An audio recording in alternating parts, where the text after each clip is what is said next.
Bem, antes de mais, obrigado pelo convite. É um gosto de estar aqui e cumprimentar todos os meus colegas de painel e os nossos ouvintes. Antes de mais, deixem-me fazer aqui um preâmbulo. Porque é que a regionalização não avançou? E porque, primeiro, há uma característica nos políticos que cada vez falta mais, que é coragem. Andam à procura sempre do unanimismo, que é uma coisa que nunca vai acontecer em democracia. E a democracia é o Estado mais perfeito, é o único que eu conheço, felizmente, porque nasci depois de abril de 74, e é aquele que eu acredito claramente.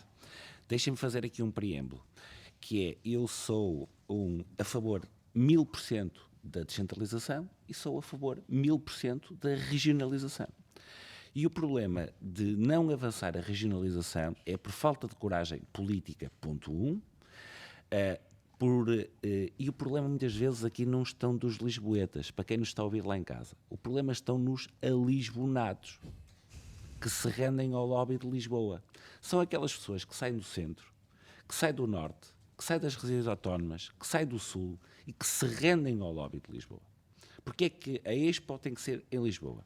Porque é que as finais têm que ser em Lisboa? Portanto, quando temos aqui um país bem vizinho ao lado, que, independentemente das regiões, distribui, no fundo, os eventos e a riqueza disso pelas suas regiões. E Portugal não é tão pequeno quanto isso. E eu olho para Portugal como, se nós olhamos para o nosso território terrestre, é pequeno, mas se nós olhamos para a nossa plataforma continental marítima, é muito maior do que isso. E, portanto, é mesmo essa falta de vontade, é mesmo essa coragem, e são as estruturas intermédias que, no fundo, bloqueiam, no fundo, esta questão da descentralização / regionalização.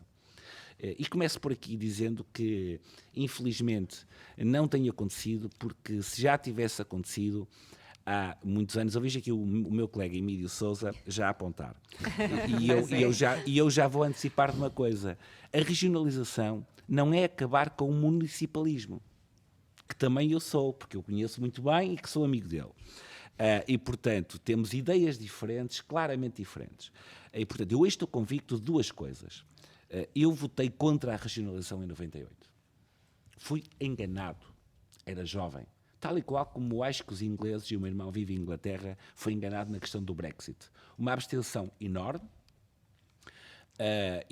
Mas o que é que o fez mudar da altura em que votou contra a regionalização no referendo e agora? O que é que viu que o fez mudar? Foi recorrer aos serviços públicos, foi o amadurecimento que me fez levar a esta opinião. E eu digo isto hoje, mais valia ter partido 2 dedinhos da minha mão quando eu votei, porque hoje já estava recuperado e os portugueses tinham um melhor serviço de certeza absoluta.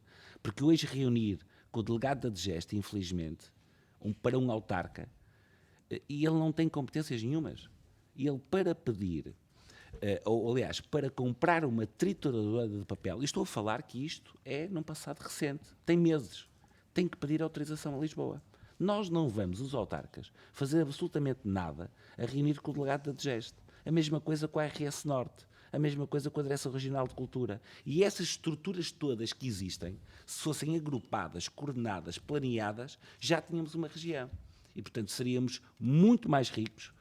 E digo todas as regiões, não é só o norte do país. E, portanto, pediríamos sempre sucessivamente a autorização, continuávamos sem ter poder para comprar a trituradora de papel, mas tínhamos era, pronto, apesar de tudo, uma pessoa mais próxima que decidia, numa escala aqui assim um bocadinho, que podíamos comprar a trituradora de papel. E continuávamos a ter, onde estivesse, quer dizer, podia ser Lisboa, Sernaste de Bom Jardim, eu continuo a sugerir as Berlengas, que acho que é um sítio ótimo.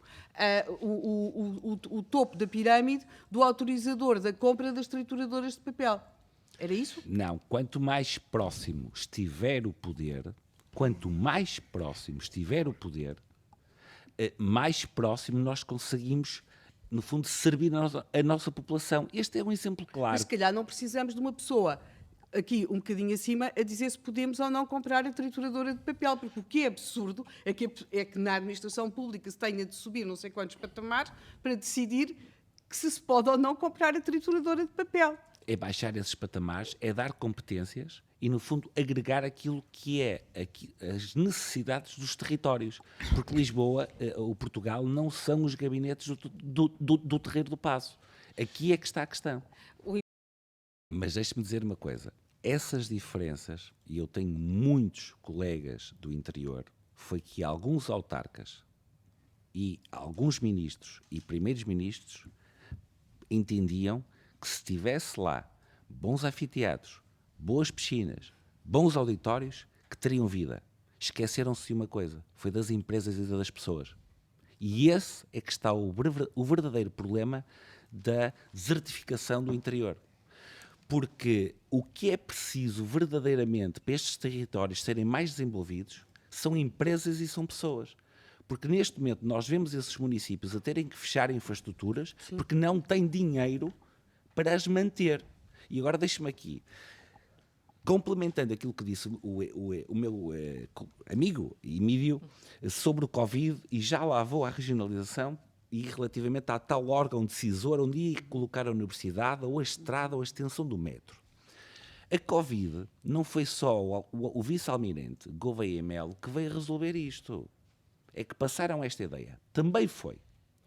Mas se não fossem as autarquias, por proximidade, porque nós contactamos com as pessoas, muitas delas fomos nós que pagamos os primeiros testes.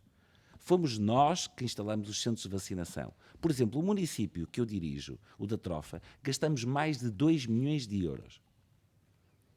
Com todas as promessas do governo que íamos receber.